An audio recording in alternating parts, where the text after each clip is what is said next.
Brahamouda Abdoulaye est infirmière et enseignante à l'École nationale de santé publique du Niger.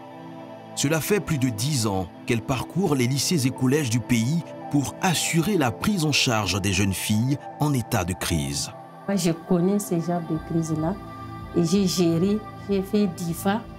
Donc les cas scolaires, on les gère au niveau de notre centre de santé à DIFA. Et quand j'étais venue ici aussi, donc j'ai rencontré des cas et jusqu'à présent, on est en train de rencontrer des cas en tout cas et on arrive quand même à les gérer. Même si elle ne balaie pas totalement du revers de la main la possibilité d'une attaque de génie, à la vue des signes que présentent les victimes, elle pense qu'il s'agit plutôt d'une autre pathologie bien connue en médecine.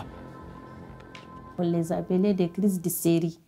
Moi, je crois que c'est des crises de série, mais ça peut être des crises de génie Thatcher, comme nous sommes en Afrique.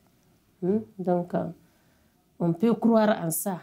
Mais moi, généralement, en tout cas, surtout moi, je pense aux crises de série. C'est-à-dire il y a des problèmes donc, que les jeunes filles-là donc, manifestent et ils tentent de gérer leurs problèmes en elles-mêmes, mais ils les manifestent par ces crises-là. Un constat que partage une partie du corps enseignant. En tout cas, moi, selon ma conviction, dans les classes, il n'y avait pas de génie. Seulement, c'est des coïncidences qui font que le génie se déclenche à l'école.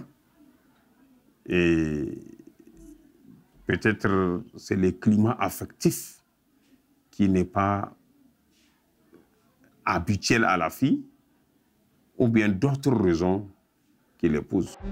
Durant ses travaux, Husseini Abdul-Majid, le sociologue, a interrogé plusieurs médecins professionnels de santé mentale.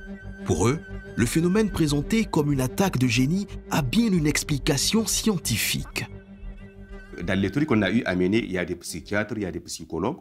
Bon, eux, ils considèrent que c'est une crise psychologique, donc c'est un syndrome passager, donc lié à l'adolescence, ou bien peut-être on considère que c'est une névrose hystérique, donc liée en tout cas au développement, n'est-ce pas, de la fille elle-même.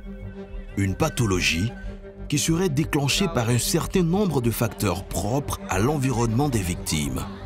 J'ai constaté qu'effectivement, dans ces filles, il y a la part, bien sûr, de la famille.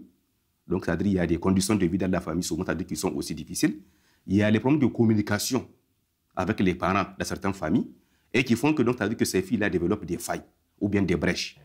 Un constat que confirme l'infirmière qui a l'habitude de discuter avec les victimes. Après les crises, quand elles se stabilisent, on s'assoit, on cause avec elles. On s'assoit, comme elle devient lucide maintenant, il n'y a plus de crise, donc on cause.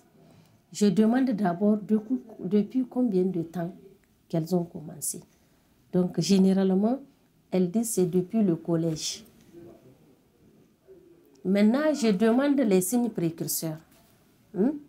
Qu'est-ce qu'elles sentent avant de tomber? Généralement, c'est des céphalées. Elles répondent, elles ont des céphalées, c'est-à-dire des maux de tête. Des maux de tête. Maintenant, donc, je leur pose encore la question à savoir, maintenant, qu'est-ce qui provoque les maux de tête-là? L'agent de santé découvre alors que la plupart des patientes sont confrontées à des problèmes familiaux.